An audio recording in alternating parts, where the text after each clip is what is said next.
So today is Juneteenth, a federal holiday that a lot of folks are celebrating. And whenever this subject comes up, not just today, but at any time, whenever this subject comes up, Juneteenth, I always feel compelled to ask people, what exactly is Juneteenth? Well, whenever I ask that question, I always get two answers more than any. The number one answer that I get is this. It is the day that slavery ended in the United States. And to that answer, I always have to say, no, that is not true. The second answer that I often get is, well, it's the day the last slaves in the United States were told that they were free. And to that answer, I also have to say, no, that is not true. So what exactly is Juneteenth?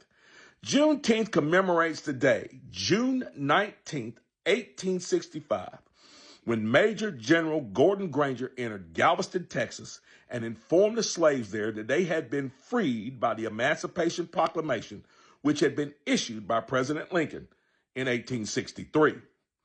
So then the question becomes, well, didn't the Emancipation Proclamation end slavery? The answer to that question is no, it did not.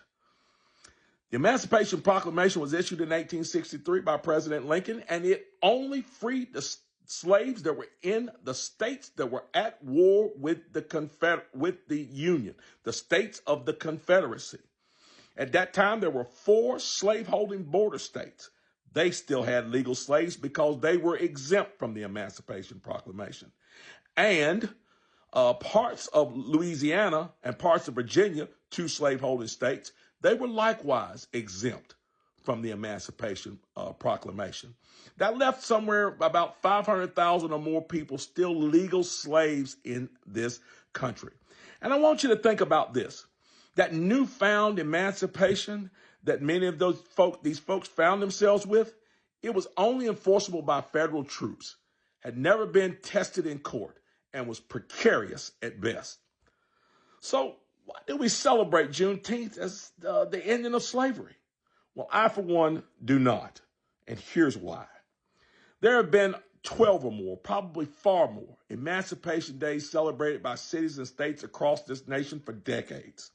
Each one is based on that municipality or that city's or state's history as it pertains to slavery and how it was ended. And as I said, that's been done, I don't know how many times, probably dozens of times. But there's only one day in this nation that marks the absolute, unchallenged ending of slavery for all time. And that date is December 6th, 1865. That's the day that the long fought for dream of abolition in this country finally came true with the ratification of the 13th Amendment to the United States Constitution. That's the day slavery ended in this nation. Now, I don't want to rain on your Juneteenth parade or celebration. If you want to celebrate Juneteenth, that's fine. I don't begrudge you. You can do it if you like, and I'm not saying you shouldn't or can't or anything. But I would encourage you to do 3 things. Number 1, I would encourage you to know your history and how it happened. Number 2, I would greatly encourage you to know your Constitution. And I would encourage you to know the truth, because the truth will really set you free. Peace.